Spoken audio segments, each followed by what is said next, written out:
What is up, guys? JayFerGaming here and welcome to this last to first challenge around Spa-Francorchamps as Lewis Hamilton in the Mercedes. I'll be looking to do this for all the remaining races in real life, and I'll probably do it with some classic cars and around the tracks that have already been raced in the real season as well. I just thought I'd do this. It's a good way to get psyched for the weekend, and I hope you guys do enjoy this.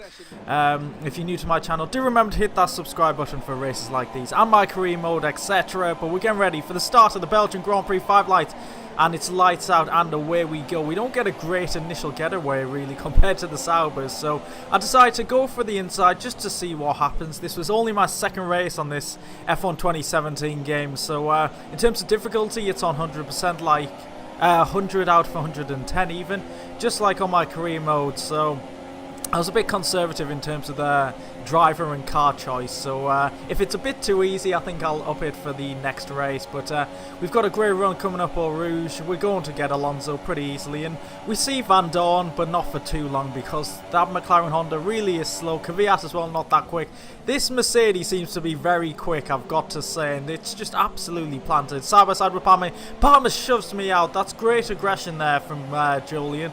If only he did that in real life, and he keeps us down in P15. So overall, so far it's been a decent start, but we'll have to dispatch of these slower cars as soon as possible and hopefully catch up to the back of the Mercedes and Ferrari, because the Mercedes and Ferrari on this game seem to be very overpowered compared to the rest of the field. I mean, the Red Bull's probably about a second slower, but the rest of the field are like 2-3 seconds slower, so yeah, I need to get up to them as soon as I can and not lose too much of a deficit. But oh, these drivers very slow indeed. It's Carlos Sainz with this little train here, and yeah, I've noticed Sainz is pretty slow. He is my teammate in career mode as well, so yeah, pick things up, Carlos. But I've noticed the track's been it's been re-profiled in certain areas, like different curbs, and in the middle sector we'll see like the atmosphere just looks a lot different, and we're going around the outside of both Renaults here.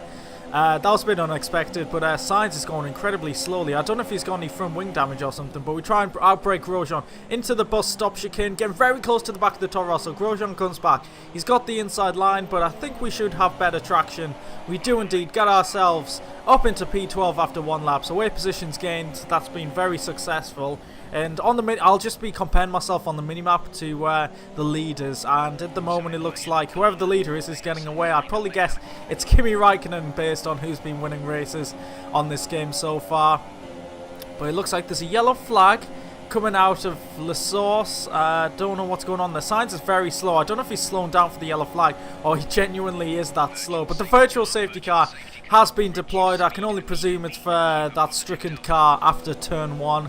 So yeah, just getting used to the virtual safety car as well, not backing off as much as you would on 2016, but it's actually Julian Palmer with the issue, and he's added right at the start of the lap. He really doesn't get any luck at all, does he? So he's got to do nearly a full lap around this is the longest track of the season, so it looks like he's definitely out of the running for any points or anything. So we're now on the back of Magnussen onto lap 3, and overtakes with this Mercedes, it's just so overpowered. I didn't expect it, honestly, to be this good, but let's see what we're like if we ever battle the Mercedes, my teammate, the other Mercedes, or the Ferraris in this race. It'll be interesting to compare, like, actual genuine speed and straight line speed as well. So Räikkönen set the fastest lap of the race, so he isn't too far ahead, but now on lap 4, coming up through Eau Rouge. Eau Rouge feels a lot different, I've got to say as well. So I've only done 2 career mode races and this race, so I wonder if a number of tracks have been re-profiled for this year, which would be great to see.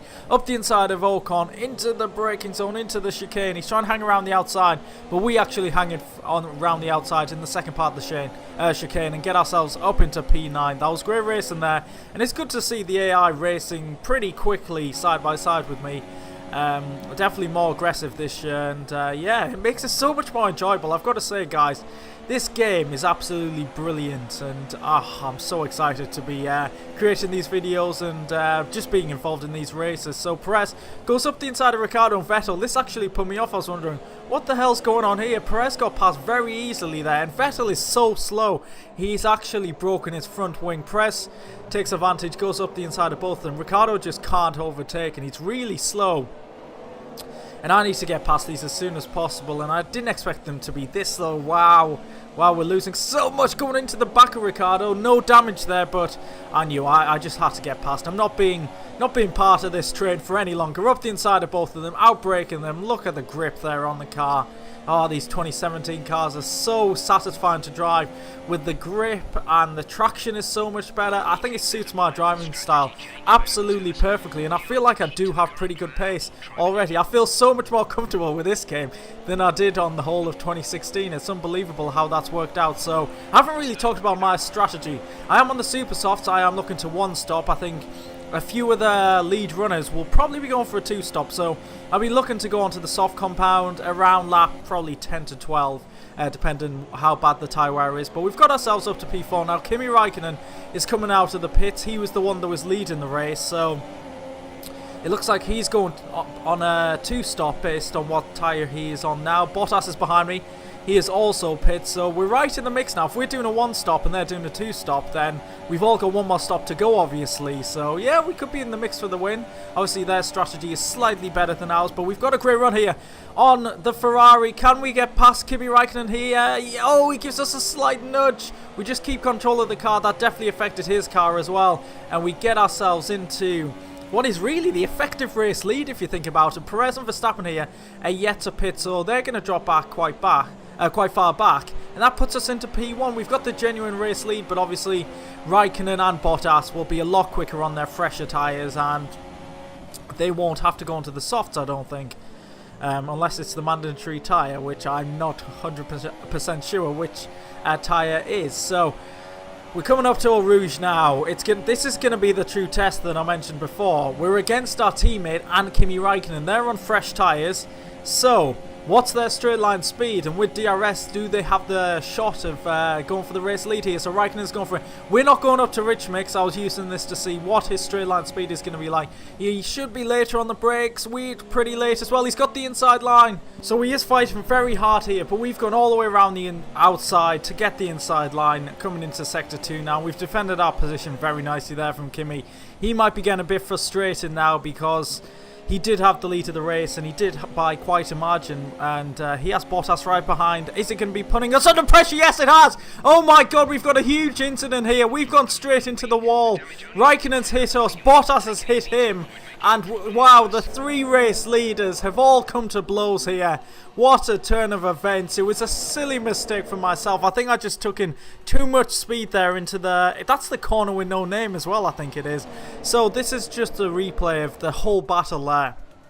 Kimi later on the brakes tries to go round the outside, turns into the inside, but he doesn't get great momentum there after the slight contact we had. But at this point we look pretty comfortable. We're just keeping them behind, and realistically they weren't going to overtake. They wouldn't have a shot until probably coming up through Blanchimont. So they're following pretty closely. Kimi putting me under pressure, but I wasn't really thinking about him. I just go a little bit too wide, and wow, there's damage for all three cars. I think everyone has damage to their front wings there, so on board with us here. So we get through the corner, and I think I just go on the power and open up the steering a little bit too early. We then grind against the wall, and what happens here? There's an invisible wall right there, isn't there? That is absolutely stupid. And Kimi just comes in, no time to react. Same with Bottas. And then Bottas starts pushing me around onto the grass. So, wow, this has thrown this race so wide open right now. On board with Kimi full speed. And wow, it just pushes my car straight into him. There's no time to react. That's a really weird incident, I've got to say, but it will make this race so much more exciting as well. Because Kimi and Bottas were just, running off into the distance. Bottas has no patience, obviously, from this.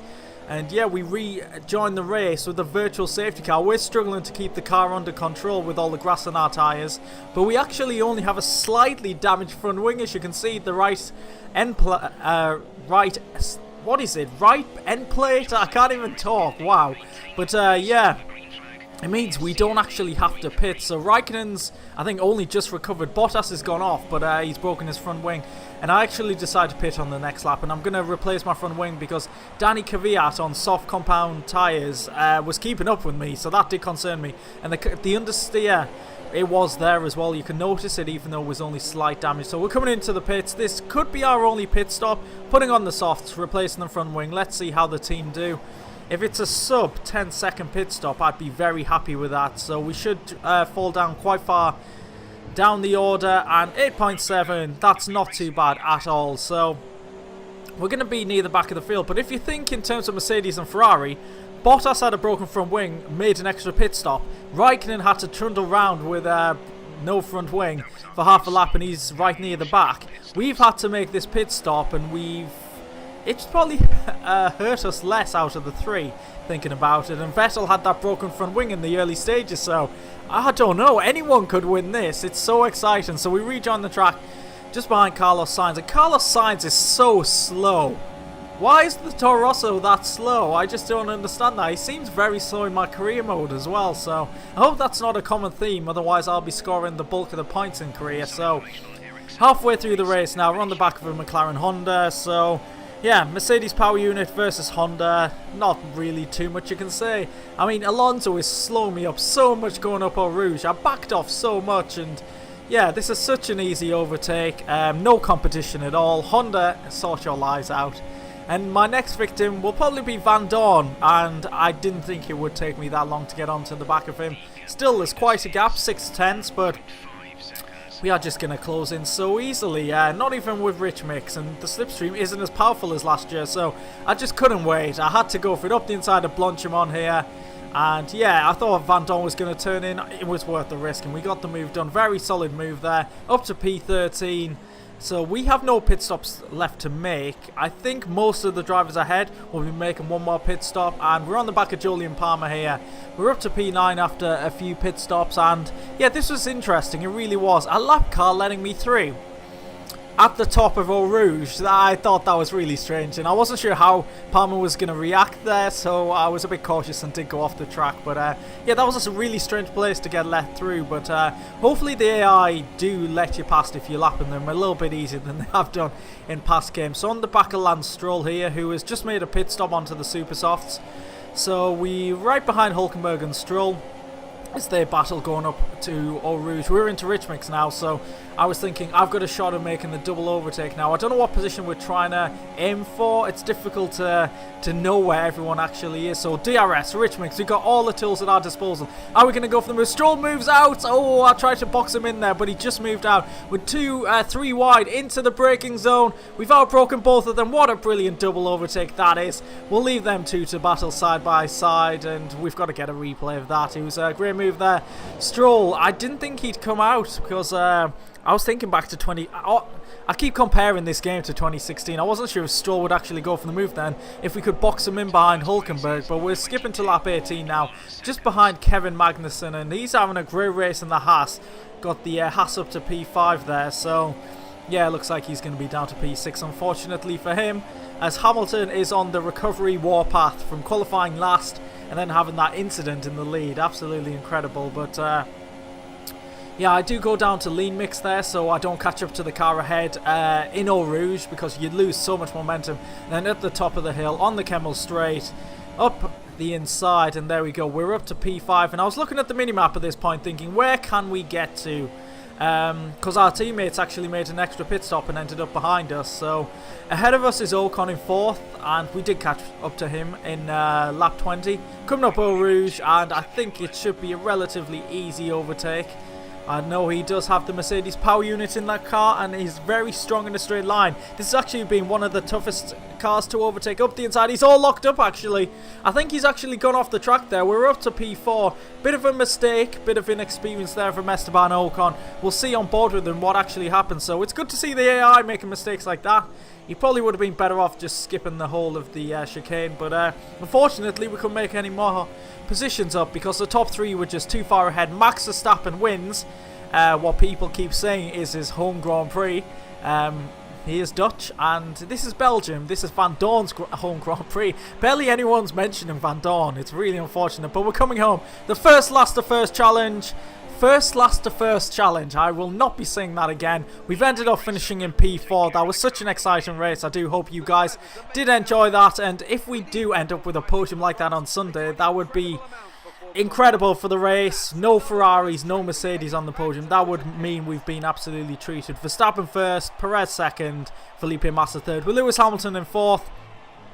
leader of the Mercedes and the Ferrari. So if you have enjoyed this, please do leave a like, subscribe if you haven't already to my channel. Thanks for watching, guys, and I hope to catch you in my next video. Goodbye.